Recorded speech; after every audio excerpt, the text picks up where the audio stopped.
Alex Murdaugh, who was once a prominent lawyer, is on trial for murder, charged with killing his wife and a son, as his finances and legal career fell into ruin. The tragic circumstances swirling around the lawyer and his family in South Carolina became only more perplexing over time, leading to several arrests, stunning twists, and now one of the most closely watched trials in the country. At its center is Alex Murdaugh, whose family dominated the legal landscape in the southern part of the state for 100 years, and now faces trial on 2 counts of murder.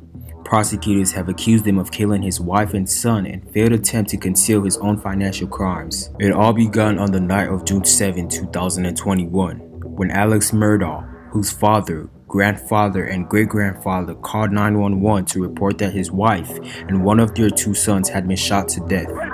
This is Alex Murdaugh at 4147 Moselle Road. I need the police to ambulance immediately. My wife and child have been shot badly. Okay, you said 4147 Moselle Road in Allison? A sense of mystery enveloped the killings as more than a year passed without a suspect or motive being identified. Then on July 14, 2022, Mr. Murdaugh was indicted with 2 counts of murder, with authorities saying he fatally shot his wife with a rifle and his son with a shotgun.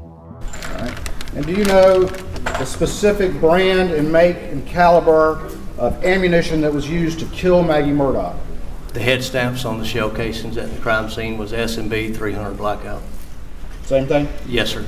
Mr. Murdaugh has been in jail since October 2001, when he was first charged with stealing from a former client, and prosecutors have brought a wave of financial charges against him, saying he defrauded victims, many of whom were clients, out of about $8.8 million. Mr. Murdaugh has maintained his innocence in the killing of his wife and children, and his lawyer said before that trial he looks forward to this opportunity to clear his name. The investigation of Mr. Murdaugh has spawned several more investigations into 3 previous deaths in proximity to the family, and Mr. Murdaugh has also been charged with concocting a bizarre scheme to stage his own suicide to look like a murder after being pushed out of his law firm. All of this appears to have been imploding on him on the day of the murders. He is getting caught by his law firm. He is being found out. He is being kicked out of the law firm. All of that is happening. If Alex Murdaugh is convicted of murder, state law mandates that he be sentenced to at least 30 years in prison, and prosecutors have said that they will seek a life sentence. They have chosen not to seek the death penalty. The fatal shooting of Mr. Murdaugh's wife, Maggie, and their son, Paul, a 22-year-old junior at the University of South Carolina, rocked the state's low country region, where the family had established a legal dynasty. The killings began to be known as the Murdaugh murders. Few details were released about the attack, and no arrests were made for more than a year. Mr. Murdaugh had told the authorities that he discovered their bodies near some dog kennels at the family's isolated home in Arlington, South Carolina. Are they in a vehicle? No, ma'am, they're on the ground out at my kennels. Mr. Murdaugh had been home with his wife and son earlier on the day that they died. Okay. Hey, he's got a bird in his mouth. Hey, Bubba. But phone records indicate that he left to visit his mother around 9 p.m. He has said that he returned home and found the bodies. Prosecutors have said that he killed Maggie and Paul before leaving and then tried to create an alibi. In an audio of his call to 911, which he plays just after 10 p.m., a seemingly distraught Mr. Murdaugh said he had arrived home and found their bodies on the ground. Oh, ma'am. Okay, and you said it's your wife and your son? My wife and my son. Are they in a vehicle? No, ma'am, they're on the ground out at my kennels. After law enforcement officers arrived, Mr. Murdaugh had told them that his son Paul had been getting threats because of a fatal boat wreck he had been involved in a couple years earlier. I didn't think it was a credible threat. If it was, I would have tried to do something or notified someone. But I guess, maybe I made a mistake. At the time of his death, Paul had been charged with felonies related to the crush. Prosecutors say that nearly 3 months after Mr. Murdaugh's wife and son were killed, an employee at his law firm, which was founded by his great-grandfather more than a century ago, discovered a check that was supposed to be addressed to the firm, but was instead made out to Mr. Murdaugh. That finding led the firm to investigate further, and when they discovered evidence of financial wrongdoing, to ask for his resignation, which he gave. The next day, September 4, 2001, in another bizarre twist, Mr. Murdaugh claimed that he had been shot in the head on the side of a rural road by someone who drove by while he was changing a flat tire. Alex Murdaugh. Alex Murdaugh? Yes, ma'am. And you see you were driving, you got a flat tire, somebody stopped to help you and they shot you? Well, they pulled over, yes, ma'am, like they were going to help me. He was taken to a hospital, but his story soon began to fall apart. It was turned out that he had not been alone on the side of the road as he had claimed, but was with a friend and a distant cousin, Curtis Edward Smith. That's it. I live in a modest house on a small piece of property. My automobiles are 10, 15 years old. I don't have any access to money like that. Mr. Murdaugh soon admitted that he had asked Mr. Smith to shoot him in the head. Mr. Murdaugh's lawyer said he had come up with a plan to make his suicide look like a murder because he believed it will help his older son, Buster Smith, collect on his life insurance policy. It turns out that that whole shooting in the head thing, it was meant as a way for Alex Murdaugh, he thought, to be killed by a gunman he hired and for his son to collect a $10 million life insurance plan. 2 days later, Mr. Murdaugh issued a statement apologizing to his family, friends, and colleagues and said he was entering rehab for an addiction to painkillers. The incident ended in the arrest of both Mr. Murdaugh and his cousin. Mr. Smith was charged with aggravated assault, assisting in a suicide attempt and insurance fraud. He told the New York Times that he did not shoot Mr. Murdaugh and that the gun had gone off as he grabbed Mr. Murdaugh's arm to stop him from shooting himself. I don't know who all was in the shop at that time. I was in my house, whenever all this happened. Mr. Murdaugh turned himself in the police on September 16th and was charged with insurance fraud, conspiracy to commit insurance fraud, and filing a false police report. In February 2018, Gloria Satterfield, who had worked as a nanny and housekeeper for Mr. Murdaugh and his family for more than 20 years, fell at their home and died from her injuries several weeks later. After her funeral, Mr. Murdaugh introduced her 2 adult sons to a lawyer who he said would help them resolve the issues around their mother's deaths. But the sons said that they did not know the lawyer, Corey Fleming, was a close friend of Mr. Murdaugh's. He said, if I understood it correctly, I can't do it myself because it's conflict of interest. I'm going to send you to my buddy, Corey Fleming. Corey Fleming? Yes. Did he tell you anything about his relationship with Corey Fleming? No. After he brought in Corey Fleming, were you still communicating directly with Alec about the case? Yes. Who did you think your lawyer was? Alex. Mr. Fleming reached a $4.3 million settlement with Mr. Murdaugh that was supposed to send about $2.8 million to Miss Satterfield's sons, but the sons said that they had learned about the deal only recently and never got the money. Did he say how much that insurance was?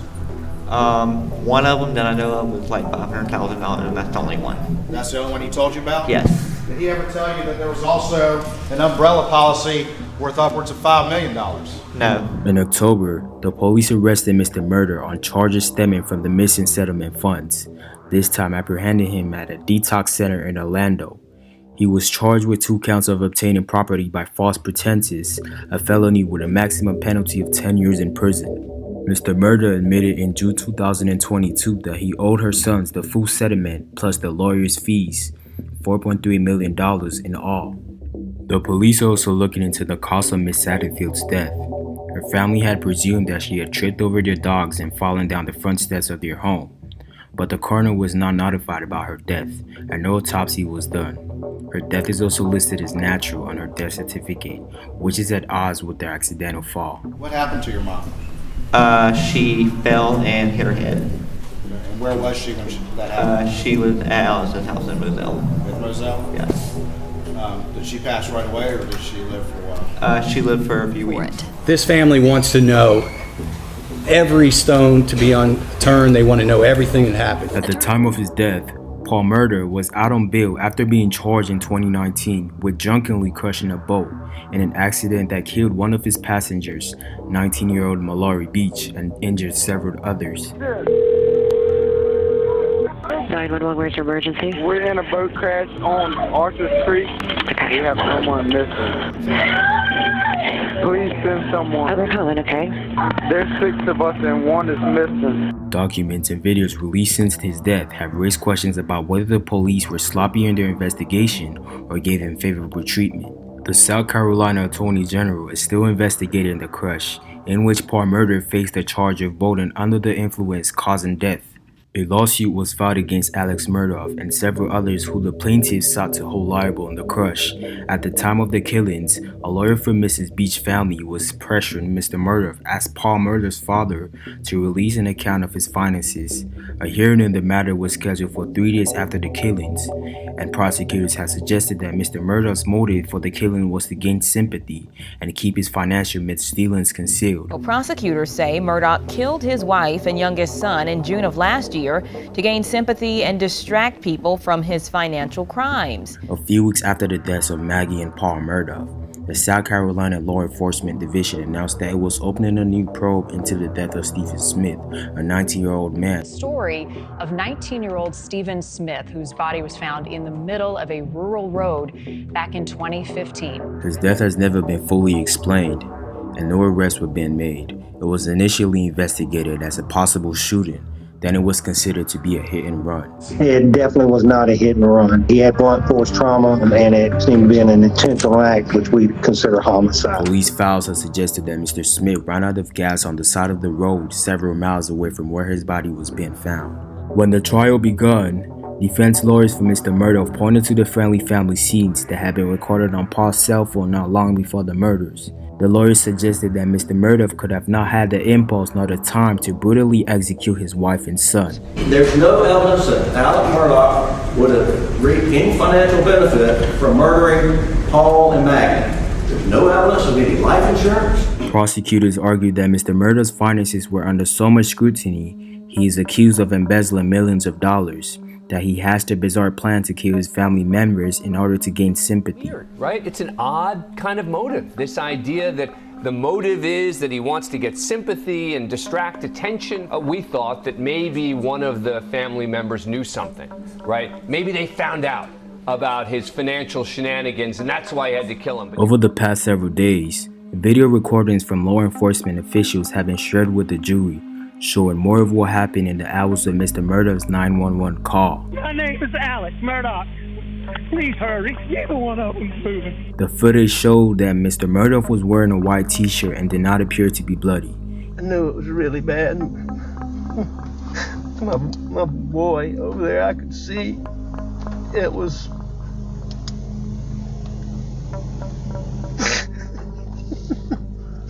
He could be heard saying that he had touched the bodies of his son and his wife, searching for a pulse, and that he had a wonderful marriage to Maggie and a good relationship with Paul.